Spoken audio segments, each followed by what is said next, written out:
সামর্থ্য যদি কম থাকে তাহলে কিন্তু গায়ে একটু পরিশ্রম বেশি করতে হবে। যেমন ধরুন আমার টাকা পয়সা কম আছে, তখন আমাকে নিজে একটু খাটতে হবে বেশি। হ্যাঁ, এই কাজটা যদি আমি নিজে নিজে করি তাহলে আমার টাকা কম খরচ হবে, সুন্দরভাবে আমার টাকাটাকে আমি সেভ করতে পারবো বা মেনটেন করতে পারবো, সংসারটাকে সুন্দরভাবে চালাতে পারবো। হ্যালো এভরিওয়ান, আসসালামু আলাইকুম। কেমন আছেন সবাই? আশা করছি দেশ এবং প্রবাস থেকে যেসব আপুমণি ভাইয়েরা, আঙ্কেল আন্টিরা বা ছোট্ট ছোট্ট সোনামণিরা আমার ভিডিও দেখছেন সবাই খুব ভালো আছেন। আলহামদুলিল্লাহ, আমরাও বেশ ভালো আছি। আজকে কিন্তু চলে আসছি গ্রামে। আর গ্রামে আমরা প্রায় সময় কিন্তু চলে আসি, আপুমণিরা আপনারা দেখেন প্রায় গ্রামীণ ভিডিও আমার দেখবেন যে আমরা চলে আসি গ্রামে। তো গ্রামে আসছি একটা বিশেষ কাজে, সেটা কিন্তু আপনাদের সাথে পরে শেয়ার করব।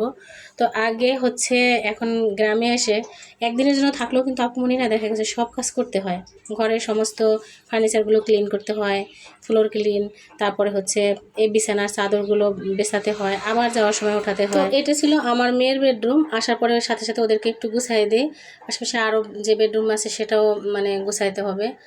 আর আপুরা বাড়িতে আসছিলাম, সেটা হয়েছে যে যেহেতু শুক্রবার ছিল, শুক্রবার শনিবার আমার ছেলে মেয়ের স্কুল ছুটি থাকে, পাশাপাশি আমার হাজব্যান্ডও ছুটি নিয়েছে। ভাবলাম যে বাড়ি থেকে ঘুরে আসি। আমার হাজব্যান্ড বললো যে যাবে কিনা তোমরা। তো যখন বললো যাবে কিনা, একসাথে কিন্তু সবাই ছেলে মেয়ে লাফ দিয়ে উঠলো যে হ্যাঁ আমরা চলে যাব, গ্রামে যাব। একটা দিন গ্রামে আসার জন্য কিন্তু মন ছটফট করে। পাশাপাশি কিন্তু কিছু কাজও থাকে আমাদের। হ্যাঁ, নতুন ঘরবাড়ি মানে সব কিছু মিলে কিন্তু এখানে অনেক কাজ আপুরা, এখনও তো অনেক কিছু কমপ্লিট করতে পারিনি আমরা। তো তার পাশাপাশি প্রচুর বৃষ্টি হয় ইদানিং, আপনারা জানেন বৃষ্টিপাতের কারণে, যেহেতু বর্ষা, এটা হয়েছে বর্ষার সময়। তো এই বৃষ্টিতে হয়েছে অনেক পানি জমছে পুকুরে, যে কারণে আমার হাজব্যান্ড বেশ কিছুদিন ধরে ভাবতেছিল যে পুকুরে মাছ ছাড়বে, যেহেতু সামনে পুকুর আছে। আর পুকুরটা যদি অযথায় পড়ে থাকে তাহলে তো লাভ নাই, কিছু মাছ থাকলে পরবর্তীতে এখান থেকে সবাই মাছ খেতে পারবে আর কি। তো যাই হোক আপুরা, এটা আসার পরে ঘর দরজা গুছিয়ে সুন্দর করে ক্লিন টিলিন করে তারপর হচ্ছে বাইরে যাব, একটু ঘুরতে যাব। মেয়ে বলতেছিল আম্মু একটু চলো ঘুরে আসি, আশেপাশে নদী আছে। তো প্রকৃতি পরিবেশ তো গ্রামে অনেক সুন্দর, তাই না? তো আজকে কিন্তু আমার মেয়ে আমাকে ভিডিও শ্যুট করে দিয়েছে, কেমন হয়েছে আপনারা জানাবেন। আফসানা ভিডিও করতেছিল। আর এই যে ওকে নিয়ে যাইতেছি আমরা হচ্ছে নদীর পাড়, আমি ঘুরতে যাব। আর এখানে মাঠে খেলা হচ্ছে আপুরা, আপনাদেরকে দেখাবো যে আমাদের গ্রামীণ মাঠে কিভাবে খেলা হয়। এখানে প্রতিনিয়তই ফুটবল খেলা হয়। তো আমার হাজব্যান্ড আর হচ্ছে আমার ছেলে হয়েছে মাঠে গেছে খেলা দেখতে। তা আমি আর আমার মেয়ে আমার মতো ঘুরি একটু। এই যে সব কিছু, এই যে যত কিছু দেখা যায় গ্রামীণ জিনিসপত্র, আসলে এগুলো তো একটু দেখার জন্য, মানে আমাদের মনের যে খোরাক সেটা মেটানোর জন্য কিন্তু গ্রামে আসে। দেখেন আমরা যারা শহরে থাকি, দূরে থাকি, প্রবাসে থাকেন যারা, তারা কিন্তু মন ছটফট করে গ্রামে আসার জন্য, একটু উন্মুক্ত বাতাসে যাওয়ার জন্য। আর কোনো স্বার্থ নেই আমাদের।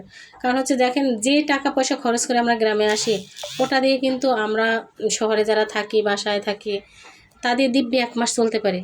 2-3 দিন যেভাবে আমরা খরচ করি গ্রামে, তা দিয়ে কিন্তু 1 মাসের বাজার খরচ হয়ে যায় আমাদের শহরে। তো সেই জন্যই বলবো আপুরা, আমরা কিন্তু টাকা মানে সেভ করার জন্য গ্রামে আসি না, আমরা আসি মনের খোরাকের জন্য। আর আপুরা এই যে দেখেন, এটা ছিল ঈদগাহ মাঠ, পাশে এই ঘরটা হয়েছে লাশ ঘর, মানে যখন বৃষ্টি আসে এই যে কবরস্থান, এখানে কবর দেওয়ার জন্য যে মৃত ব্যক্তিকে আনা হয় তখন ওই ঘরটায় রাখা হয়। তো বেশ কিছুক্ষণ দাঁড়ানো ছিলাম এখানে। এটা আমাদের মানে গ্রামে, আমাদের গ্রাম বলতে আপুরা আমার বাবার বাড়ির এলাকা না, কিন্তু এটা এটা হচ্ছে আমার শ্বশুর বাড়ির এলাকা।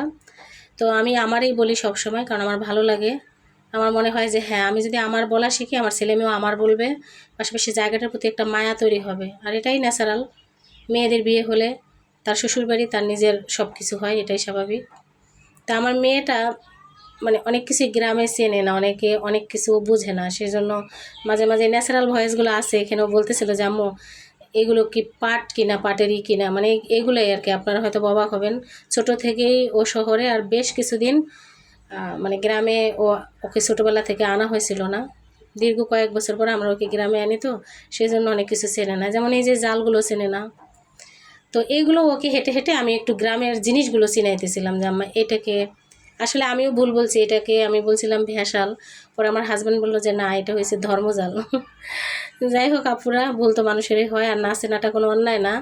কারণ এইগুলোর সাথে যখন সম্পর্ক না থাকে, অনেক দিনের গ্যাপ থাকে, তখন অনেক কিছু মানুষ ভুলে যায়। আমি যতটুকু জানি, কারণ আমি ছোটোবেলায় গ্রামে ছিলাম, আর আমার মেয়ে তো তাও না, এজন্য আসলে ওর ভুল না এটা। তো ওকে চিনাইতেছিলাম। দেখেন আপনারা আমাদের এলাকায় নদীর এপার থেকে ওপারে যাওয়ার জন্য এরকম একটা ব্রিজ করছে আর কি। এলাকার লোকজন উদ্যোগে, নিচে পিলার উপরে হচ্ছে কাঠের, আর এটা ভাইব্রেশন হইতেছিল মানে দুলতেছিল আপুরা। তো আফসানা খুব ভয় পাইতেছিল আর কি। তো আপুরা যে কথা বলতেছিলাম যে সামর্থ্য যদি কম থাকে দেখেন সেটা হচ্ছে পরিশ্রমটা নিজের করতে হয়। এই যে এই সাঁকোটা তৈরি করছে আপুরা দেখেন, এখানে কিন্তু টাকা কম, সরকারি বাজেট নাই, তারপর কিন্তু এলাকার লোকজন গায়ে খাটছে, কিছু সহযোগিতা করছে, সুন্দর একটা ব্রিজ হয়েছে। আর এই যে গাছগুলো দেখেন কত বড় বড় হয়েছে। আমার জানা মতে যতটুকু এই এরিয়াটা পুরাটাই হয়েছে আমার হাজব্যান্ডদের, ভাইদের, যাদের আমার শ্বশুর আব্বার আর কি। শ্বশুর আব্বা তো নেই এখন, তো শ্বশুর আব্বার পুরাটাই।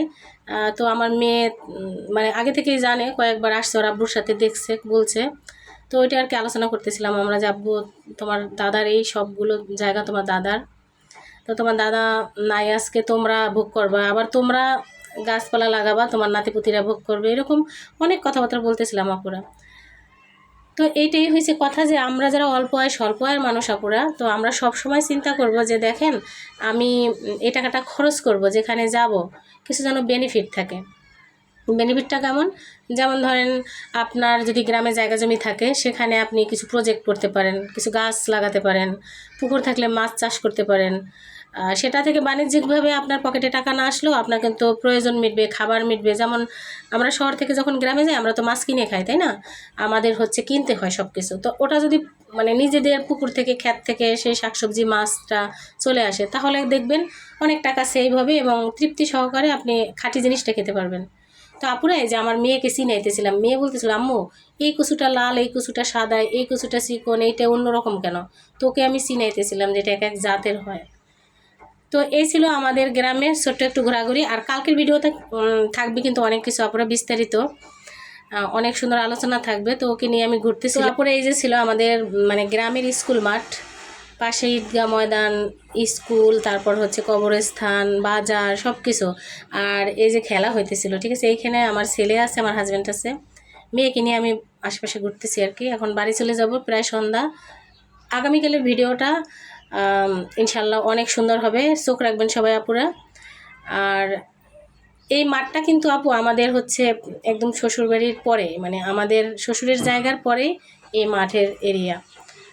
তো ঘর খুললেও কিন্তু মানে যদি এরকম কেউ মনে হয় যে খেলা দেখবে, সে কিন্তু জানলা দিয়েও খেলা দেখতে পারে। তো আমাদের তো আবার দক্ষিণ সাইডে অনেক দূরে, যে জন্য জানলা দিয়ে দেখা যায় না। আমরা হচ্ছে একটু বাইরে হাঁটাহাঁটি করলাম, পাশে কিছু আত্মীয় স্বজন আছে, পাড়া প্রতিবেশী, তাদের সাথে দেখা হলো, বেশ ভালোই লাগলো বিকেলবেলাটা।